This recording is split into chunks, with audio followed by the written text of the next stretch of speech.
और हम लिखेंगे rectangular components of a vector in 3D। 2D में देखा जा चुका है। 3D में क्या होगा, एक्स एक्सिस भी हो जाएगा, वाई एक्सिस भी हो जाएगा और क्या हो जाएगा, जेड एक्सिस भी हो जाएगा। ठीक है, पहले हम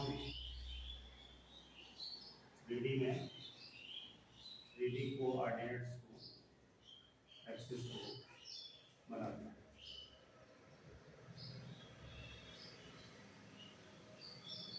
ये आपका एक्स एक्सिस हो गया, ये आपका वाई एक्सिस मान लीजिए हो गया, और ये क्या हो गया, जेड एक्सिस। ठीक है, मतलब समझ रहे हो। अगर इसको आपने क्या मान लिया, एक्स एक्सिस, इसको आपने क्या मान लिया, वाई एक्सिस, तो ये आपका क्या हो गया, जेड एक्सिस। इसके बीच कितना है, इसके और इसके बीच कितना है, 90 डिग्री है। अब चूंकि हम 2D प्लेन पर 3D को बनाने की कोशिश कर रहे हैं, इसलिए लिखने में लग रहा है कि 90 डिग्री से। इसके और इसके बीच में भी एंगल कितना है, 90 डिग्री। ठीक है, मान लो कोई वेक्टर है, ये है आपका वेक्टर। ठीक है, अब ये वेक्टर कैसे समझना, ये प्लेन में नहीं है, एक्स वाई प्लेन में नहीं, ये 3D स्पेस में। कैसे है, ये आपने एक्स एक्सिस लिया है, ये अपने वाई एक्सिस लिया है, ये अपने आपके जेड एक्सिस, ऐसे एक वेक्टर। ठीक है, ऐसे एक, ठीक है, जिसका एक्स एक्सिस के साथ भी कोई एंगल है, ये वाई एक्सिस के साथ भी कोई एंगल है, ये जेड एक्सिस के साथ। मान लो ये एक्स एक्सिस के साथ ये अल्फा एंगल बना रहा है, मान लो वाई एक्सिस के साथ ये बीटा एंगल बना रहा है, और मान लो ये जेड एक्सिस के साथ गामा एंगल। ठीक है,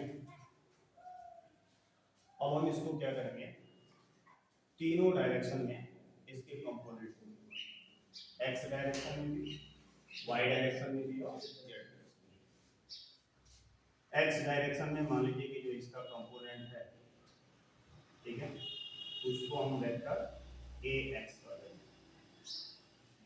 वाई एक्सिस में जो इसका कंपोनेंट है, उसको हम कर रहे हैं वेक्टर ए वाई, और जेड एक्सिस में जो इसका कंपोनेंट है, इसको हम कर रहे हैं वेक्टर ए। बोलो बात समझ में आया? अगर नहीं समझ में आया थोड़ा सा निकाल करो।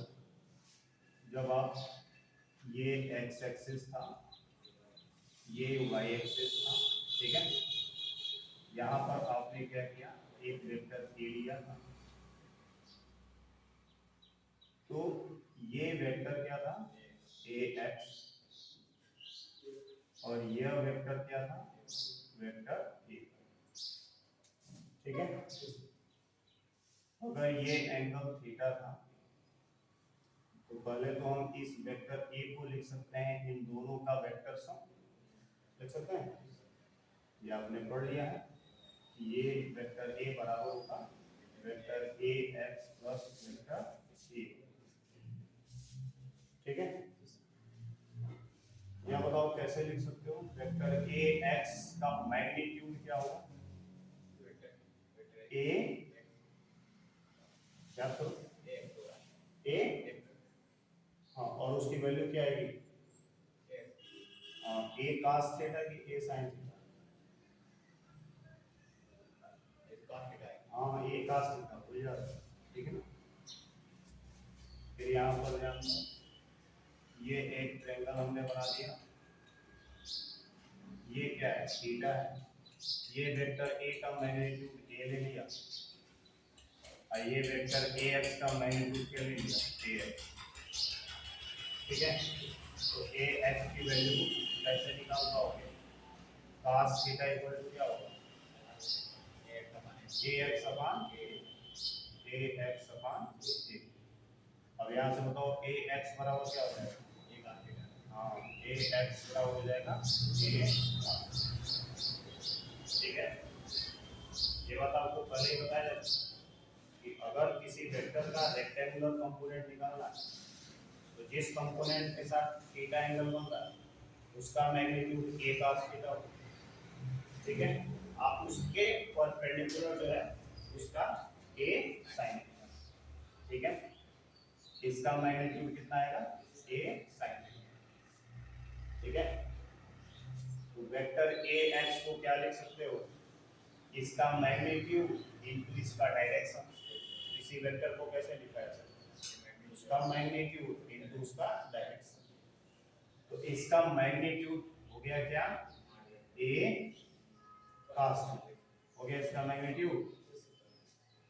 बोलो बात समझ में आया? या अगर पहले मान लें कि इसका मैग्नीट्यूड क्या है ए एक्स है, तो इसका मैग्नीट्यूड ए एक्स हो गया। और यूनिट वेक्टर क्या होता था, डायरेक्शन होता था। ये वेक्टर जो है एक्स डायरेक्शन में, तो एक्स डायरेक्शन में यूनिट वेक्टर क्या होता है आई, प्लस वेक्टर ए वाई का मैग्नीट्यूड अगर हमने ए वाई कहा तो ए वाई इनटू इसका डायरेक्शन क्या हो जाएगा जे, ठीक है। पुनः ए एक्स के मैग्नीट्यूड को हमने निकाल लिया है, ए cos थीटा आई है, प्लस ए sin थीटा जे। इतनी बात समझ में आ रही है?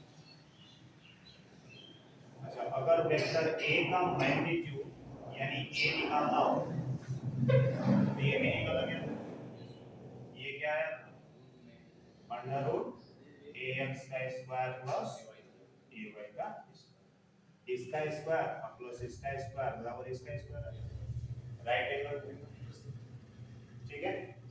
इतनी बातें अगर समझ में आ रही तो ठीक इस 2D को 3D में आपको क्या करना है अप्लाई करना, ठीक है। इस वेक्टर ए को क्या लिख सकते हो, ये होगा vector A X plus vector A Y plus vector A Z, होगा कि नहीं, ठीक है। या लिख सकते हो वेक्टर ए इक्वल टू, इसका अगर मैग्नीट्यूड ए एक्स हम लिखते हैं तो इसका डायरेक्शन क्या हो जाएगा आई कैप, इसका मैग्नीट्यूड ए वाई लिखते तो डायरेक्शन क्या हो जाएगा जे कैप, इसका मैग्नीट्यूड ए जेड लिखते तो डायरेक्शन इसका क्या हो जाएगा ए, ठीक है। एक्स डायरेक्शन में यूनिट वेक्टर क्या होता है आई कैप, वाई डायरेक्शन में जे कैप, जेड डायरेक्शन में के, ठीक है। फिर देखो इसको क्या लिख सकते हो, वेक्टर ए बराबर लिख सकते हो ए एक्स, इसके साथ वेक्टर ए कितना एंगल बना रहा है अल्फा, तो क्या लिख सकते हो ए cos, अगर वेक्टर ए का मैग्नीट्यूड क्या हो ए, वेक्टर ए का मैग्नीट्यूड हमने क्या मान लिया ए मान लिया। देखो यहाँ पर वेक्टर ए का मैग्नीट्यूड अगर ए है तो इस वेक्टर का मैग्नीट्यूड क्या होगा ए cos, यहाँ पर थीटा की जगह पर क्या है अल्फा, तो हमने क्या लिख लिया ए cos, ठीक है। ए cos अल्फा इनटू आई, तो बात समझ में आ रहा है। अब ए वाई इसके साथ कितना बीटा एंगल बना रहा है, ठीक है। तो बीटा के पदों में बताओ क्या होगा, नहीं, जिसके साथ जितना एंगल बनाता है उसके साथ cos आएगा, नहीं समझ, इसको इससे मिला दो, ठीक है। तो ये क्या हो गया, अगर हम यहाँ से cos बीटा अगर आपसे पूछें cos बीटा इक्वल टू क्या होगा, base upon perpendicular hypotenuse, base upon आधार बटा है, तो इसमें आधार क्या है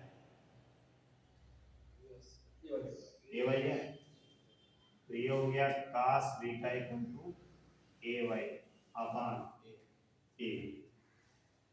तो बताओ ए वाई बराबर क्या होगा, ए cos हो गया। जिसके साथ एंगल बना रहा है उसका जो मैग्नीट्यूड आएगा वो cos, अब उसके परपेंडिकुलर का क्या साइन, इसका मैग्नीट्यूड जो है, ठीक है, इसके जो परपेंडिकुलर आएगा वो साइन। लेकिन हमने यहाँ पर दिखा दिया है कि कितना एंगल बन रहा है, बीटा। जब बीटा एंगल बन रहा है तो ए वाई का मैग्नीट्यूड क्या हो गया, ए cos बीटा जे है। तो बात समझ में, प्लस ए जेड की जगह पर क्या हो जाएगा, ए cos गामा इनटू ए। तो इसकी बात समझ में आ रही है, ठीक है। ये वेक्टर ए को हमने क्या किया, रेक्टेंगुलर कंपोनेंट में बांट दिया 3D में। अगर 2D में बांटा हो तो बस या तो आई के जे के पर या जे के पे पर या के के पर, ठीक है। अब यहाँ से ये हमको पता चल गया, क्या क्या पता चला, ध्यान से देखो कि ए एक्स बराबर है ए cos है। यहाँ से हम लिख सकते हैं cos अल्फा बराबर ए एक्स अपान लिख सकते हैं। फिर देखो ए वाई बराबर हमने देखा ए cos बीटा, यहाँ से cos बीटा इक्वल टू क्या लिख सकते हैं, ए वाई अपान। फिर हमने ये देखा ए जेड बराबर ए cos, ठीक है। तो cos गामा इक्वल टू क्या हो सकता है, ए जेड अपान, ठीक है।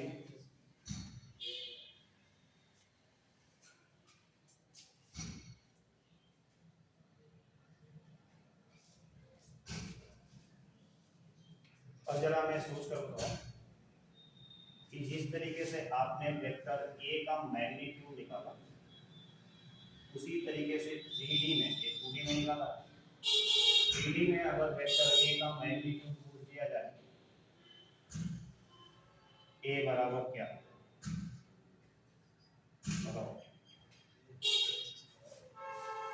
जैसे आपने 2D में निकाला वैसे ही 3D में उसका मैग्नीट्यूड है, तो क्या हो जाएगा,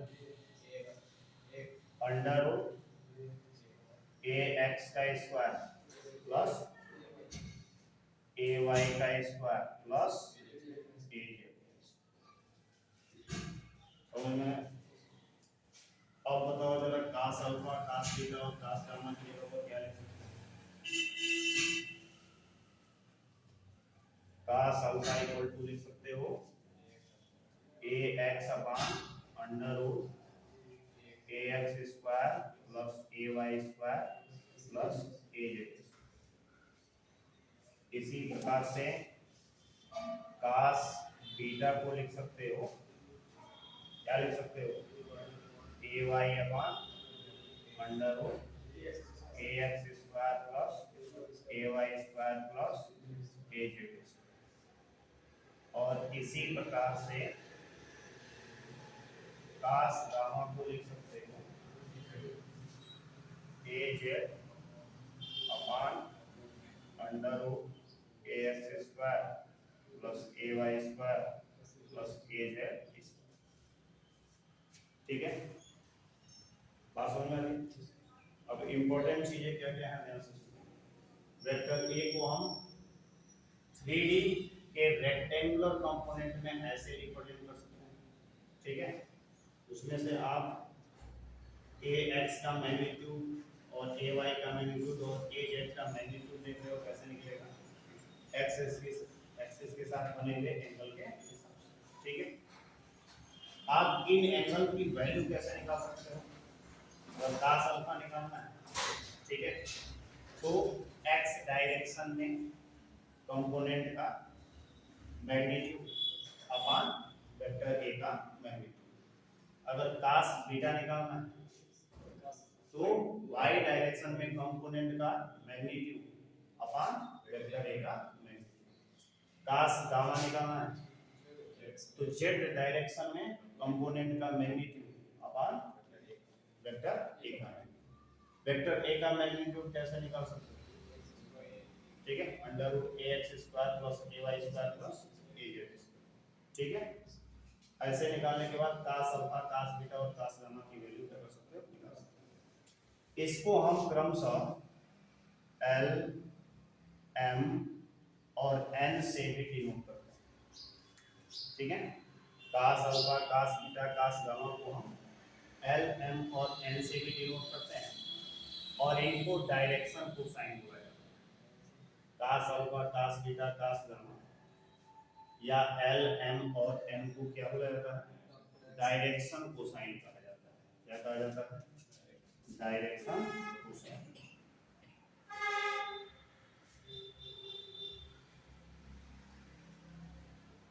डायरेक्शन कोसाइन क्या है? cos alpha cos beta cos gamma या l m और n, इनको क्या बोला जाता है?